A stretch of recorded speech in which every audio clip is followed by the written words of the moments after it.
If you're a grappler in your 40s or your 50s, strength training isn't optional anymore. Not if you want to last on those mats.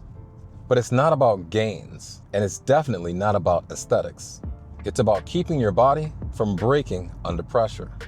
And for those of you who still think you don't need it, then explain the knees that pop every time you stand up, the back that locks up every time you get out of bed in the morning. And what about that shoulder that just will not seem to heal? Jiu-Jitsu is chaos, and your strength and conditioning regimen, it has to align with that chaos. We're not talking about doing bro splits or body part days.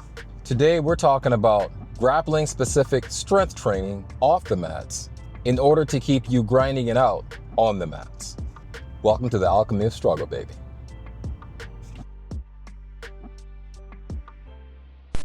So I've always lifted weights, but shortly after starting Jiu-Jitsu, I realized that I needed to change how I strength train. I needed something that more closely mimicked the type of unstable and unbalanced movements we do on those mats. Many of us are training Jiu-Jitsu 2, 3, 4, 5 days a week, and each training session is up to 2 hours or more. So I also decided that my strength training has to reflect that. Strength training has to be efficient and time sensitive. I am in and out 20 to 30 minutes. It is always a whole body functional workout.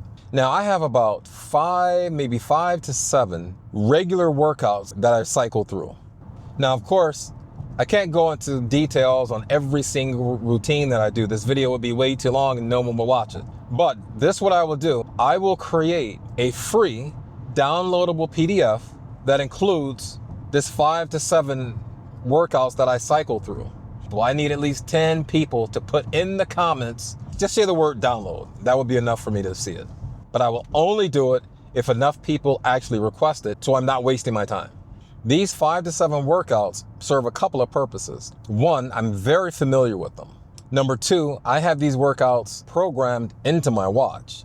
This removes me having to think about, what should I work on today? Tuesday morning, that's my day for doing slower, slightly heavier work. Thursday morning, that's when I do a much faster pace, HIIT style workout, usually without weights. And that's one of the beauties of this routine. You really don't need a lot of equipment. So a typical Tuesday morning for me looks like this. I start on the assault bike as a warm-up, usually 5 to 10 minutes. Then most of my work is done with kettlebells and dumbbells. Why? Because the kettlebell is inherently an unstable movement. It better represents how we actually move in Jiu-Jitsu. You're often in these unstable positions. And so with kettlebell work, it forces you to stabilize your entire body as you're moving that weight. I also do a lot of dumbbell work with those kettlebells. I'll start with dumbbell bench presses. Maybe start with 55s and work my way up to 65s. And for repetitions, I'm trying to keep it around 10 to 15 repetitions. And then from there, I'm gonna hop over to my lower body. And that would be holding 2 relatively heavy kettlebells and doing Romanian deadlifts or a goblet squat or single leg RDLs are fantastic for Jiu-Jitsu. Then I move back to upper body. Now I'm going to do lat pull downs or pull-ups. Pull-ups are an absolute staple of my training. I do several pull-ups a week during my sessions. Back strength, shoulder strength, arm strength, and grip strength. From there, I'm going back to lower body. Again, it's either a squat, a goblet squat, a deadlift with heavy kettlebells, seated rows, and then back to lower body. I'm gonna finish that off with leg extensions. Now, this is more of an isolation movement, but I love to do leg extensions because they're great for protecting the area around the knee. And there was a few months ago when I had what could have been, but wasn't, a very serious knee issue. I was rolling with the black belt that I rode with all the time, and I ended up moving sort of a weird way, and I slammed down on my knee, and I mean, it was hard. And I paused for a minute in the middle of the road because I'm thinking, this cannot be good. And within another week, the pain was gone. I had a little bit of pain on the side, but it ended up being fine. I think what ultimately protected me It's all the leg extensions that I do and the squat work with the kettlebells. So going through a full body workout is a complete set. And then between sets, I'll rest about maybe 2 to 3 minutes, and then I do it all over again. I am done with that workout within 25 minutes, 30 minutes max, if I'm trying to like get in some extra work. And then what I like to do, I hop on the assault bike or the air bike for a good, usually about 20 minutes. But if you don't want to do the assault bike and all that extra stuff, you're in and out in just over 30 minutes. What does Wednesday look like? I want Wednesday to be more of a muscle endurance workout. I'm doing lighter weight, much higher repetitions with very little rest in between sets.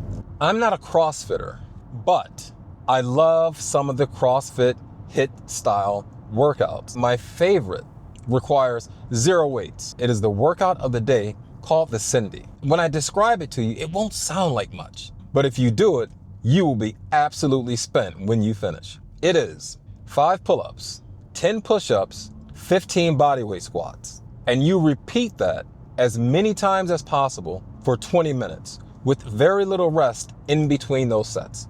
Doing all 3 of those represents one complete set.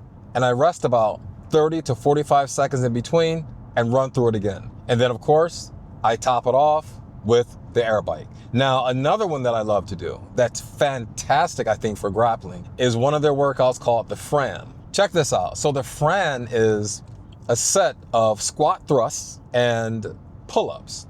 But here's the kicker. 21 squat thrusts and 21 pull-ups. That's a set. The next set, 15 squat thrusts, 15 pull-ups. The next set, 9 squat thrusts, 9 pull-ups. And the weight that you're gonna use is not heavy weight. You get a barbell for a total of about 65 to 70 pounds. You're probably wondering, why so light? Try it and you'll find out. This is an amazing all body workout. You have hit all of the key areas of the body that you're going to be using in grappling when you do that workout. After every training session, whether it's jiu-jitsu or it's my weight training, I end it with 30 minutes in the sauna. But we're gonna save that discussion because we're gonna finish off this little series with a proper recovery regimen for jiu-jitsu. And in Saturday morning's video, we are going to take a deep dive into a proper recovery regimen. But let's continue this. The benefit of all of this is that I get to push myself really hard in jiu-jitsu. I'm on those jiu-jitsu mats at a minimum Monday, Wednesday, Friday, and Saturday. I'm training hours of jiu-jitsu with very few injuries. They're usually minor injuries, nothing chronic. But let me mention something else. I don't want people thinking, oh, wow, this guy, he wrestled in high school and he's just really fit and this and that. He doesn't fit my profile or whatever. You would be wrong in thinking that. Look, a few years ago, my podiatrist diagnosed me with having arthritis in both of my big toes. I have been dealing with pretty chronic lower back pain for about 25 years. I pulled something about 25 years ago and it's never quite been the same. When I first started jiu-jitsu, my back used to bother me so much that I would pop 4 Motrin before every jiu-jitsu class.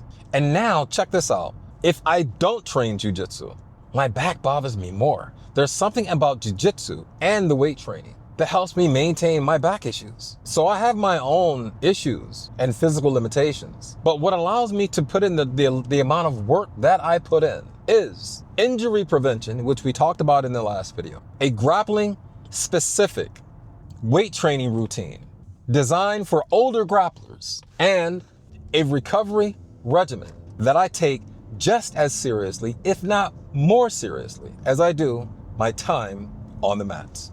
That's the difference. If you haven't watched it yet, you have to go back and watch the video on preventing injury. All this stuff about strength training to bulletproof the body is kind of pointless if you just keep getting injured anyway. So make sure you go back and watch that video. It's going to be linked at the end of this one. So that's it. Train for chaos and lift for longevity. I'll see you back here on Saturday morning at 11. Keep up the good fight. Peace.